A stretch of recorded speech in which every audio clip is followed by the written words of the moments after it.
no poder, só que eles não têm compromisso com as coisas do povo. Isso é muito ruim. Isso é muito ruim. Entendeu?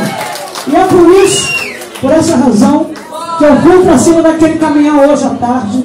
Não sei nem o que eu falei, porque eu fiz o discurso do coração. Agora, fiquei muito feliz de ver naquela praça diversidade. Tinham negros, tinham brancos, senhores e senhoras, jovens, estudantes, desempregados, gays, homossexuais, heterossexuais, evangélicos, povo da religião de matriz africana, que é a minha religião, católicos, messiânicos. Estava todo mundo lá, junto e misturado, porque são cidadãos brasileiros. Tem carteira de identidade exatamente igual e pagam impostos exatamente igual. Então a gente precisa que Porto Alegre, vou repetir o que eu disse na praça, não pode ser mais a cidade do desembarque para o povo ir fazer o turismo na Serra Gaúcha. O povo tem que também curtir Porto Alegre. Porque aqui tem artista, aqui tem teatro, tem capoeira, tem dança, tem música, entendeu? Aqui tem tudo de arte. Tem literatura, aqui tem muita gente de valor.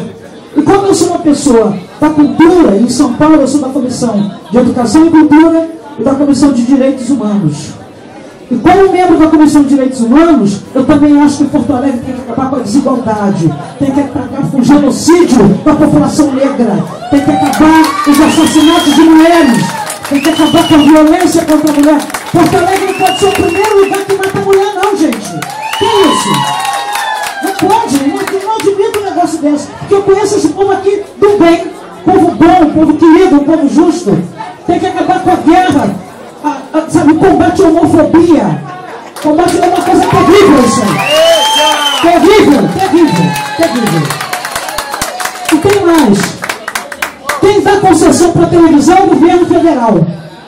Ou ele abre um canal para a religião de matriz africana ter um programa, ou a gente vai fazer um movimento no Brasil. Todo mundo tem programa de TV. Eu não vejo um zelador de santo, uma zeladora de santo com programa na TV. Por que está